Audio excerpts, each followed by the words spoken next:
Good morning, or depending when you're watching this, good afternoon, good evening, or good night. My name's Ross, and I was always told I had a voice for radio, so today I'm going to be showing you an exciting pair of cards coming out in Shining Legends. And these are Pokemon that should be familiar from your recent Pokemon Go adventures, Croconaw and Feraligatr, the evolved forms of Totodile.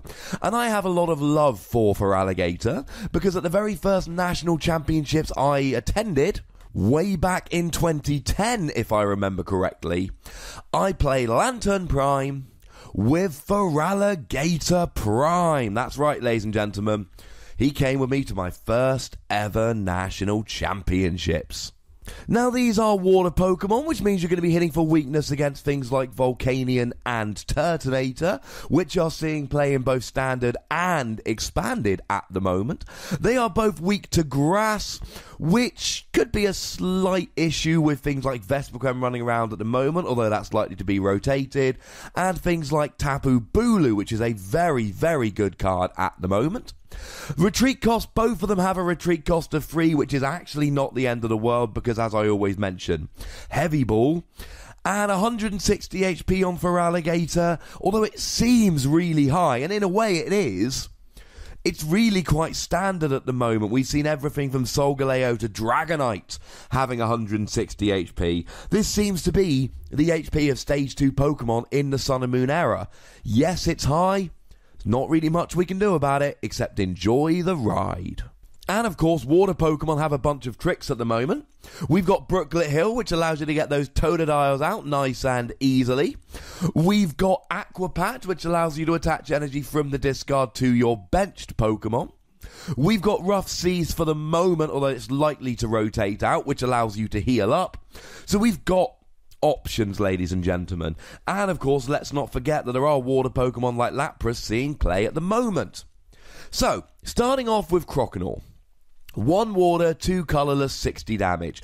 You can use double colourless energy, but this is not a great attack, ladies and gentlemen.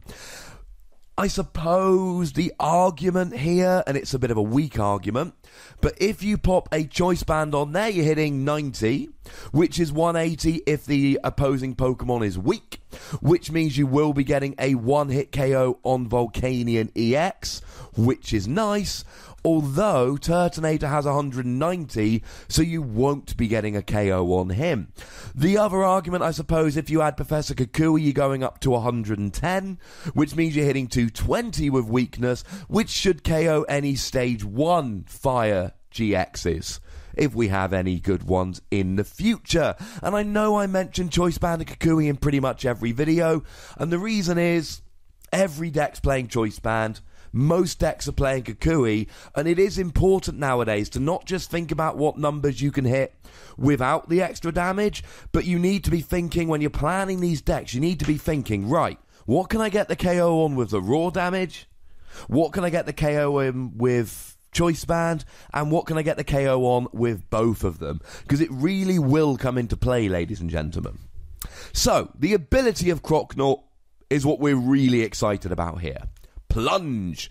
Once during your turn, you may move all energy from your active Pokemon to this Pokemon and switch this Pokemon with the active. Now, of course, you could do that to just switch Croconaw into the active and start smashing. As a quick side note, Croconaw's got 90 HP, so you can use Level Ball to search him out. Yay! But Croconaw is not the main attacker. Obviously here you're going to use the ability the turn before you go ahead and evolve up into Feraligatr. Now, this ability might seem a little bit familiar, and to be honest, ladies and gentlemen, it should. If we look at the most recent Tapu Koko, or indeed the only Tapu Koko GX, he's got the ability Aero Trail. When you pop it onto your bench, you may move any lightning energy onto this Pokemon and pop it in the active. Now, Feraligatr has 2 advantages over Tapu Koko's ability. Firstly, now it's only the current translation and it could always change, but it looks like you can move any energy from your active to Crocodile. That would include things like rainbow energy, double colourless, any special energy here. It's a fairly blurry picture we've got, but it doesn't look like it's got the water energy symbol in the text. which means you should be able to just switch into the active here, which is nice. And the other big advantage is that you can leave Croconaw on your bench and use this when you feel like it. It doesn't have to be when you evolve up into Croconaw. You can wait and do this when you want. And of course, the whole time you're waiting, you can just leave it. It's far more like Machamp Prime's ability. But of course, Machamp Prime was only fighting energy. And this is any energy, although Machamp was whenever you feel like it, and it was from the active. So it is very much like Machamp, but it looks like any energy. So we've got a built-in engine here. You have Croconaw on your bench. When you're ready to attack with Feraligatr, you move the energy onto Croconaw, move Croconaw into the active, and evolve into Feraligatr. So the next question is, what does Feraligatr do? Is Feraligatr worth it, ladies and gentlemen? Well, for a water and a double colourless, so you can use double colourless energy here, 80 damage, discard a special energy attached to your opponent's active Pokemon. Now, sometimes at the moment, we see decks playing a lot of special energy. So some Drampa Garbodor decks don't use Team Magma's secret base, they rely on rainbow energy. And of course, they play double colourless as well, so they're only playing just a couple of psychic energy. Some Drampa Zoroark decks, again, rely on rainbow and double colourless, so aren't playing many dark energy. Against decks like that, you can take advantage of this, doing 80 damage while getting rid of all of their energy. Although Drampa only does 20, admittedly, but Drampa can get rid of special energy for a single energy on a basic rather than free energy on a stage 2. So it's quite a nice attack, and it can be nice disruption. But free energy for 80, I mean, it's better than Charizard GX, but it's still not particularly good, ladies and gentlemen. It's just not great.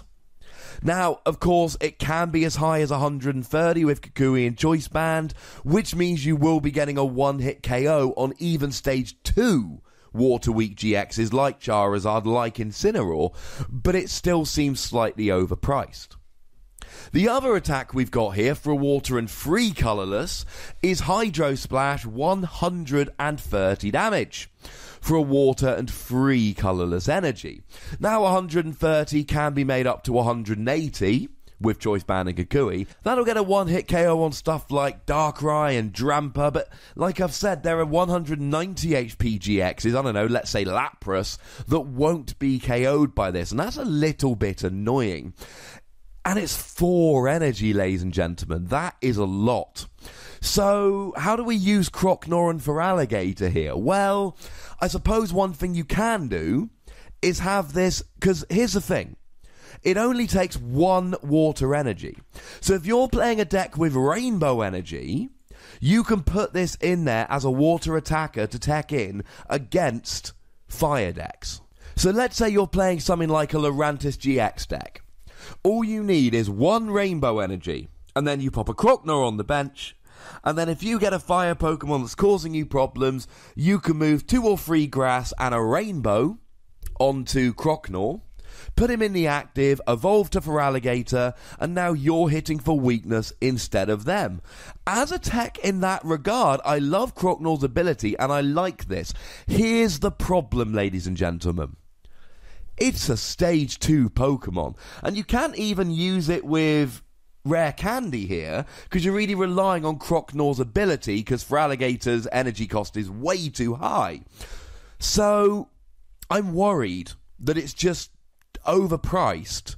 And the other thing is, if I'm playing against a Lurantis deck with a fire deck, I'm going to be sitting there chuckling my little head off, because I know I'm winning this game. If my opponent then benches a Croconaw, I'm not going to give him a turn to evolve to Feraligatr and move all the energy and KO me. I'm just going to Lysander, or by that point Guzma, and KO the Croconaw, and that is a bit of a problem. It's way too slow to be used as an anti-fire tech, and with only 1 water energy which can be satisfied with Rainbow, this could be a nice anti-fire deck tech.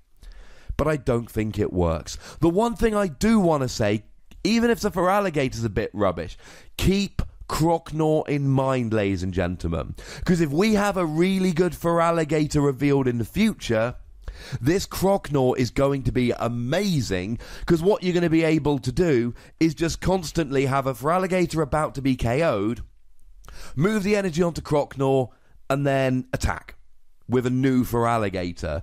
It's just the Feraligatr we've got at the moment is way too underwhelming. This is way too slow to be used as a tech.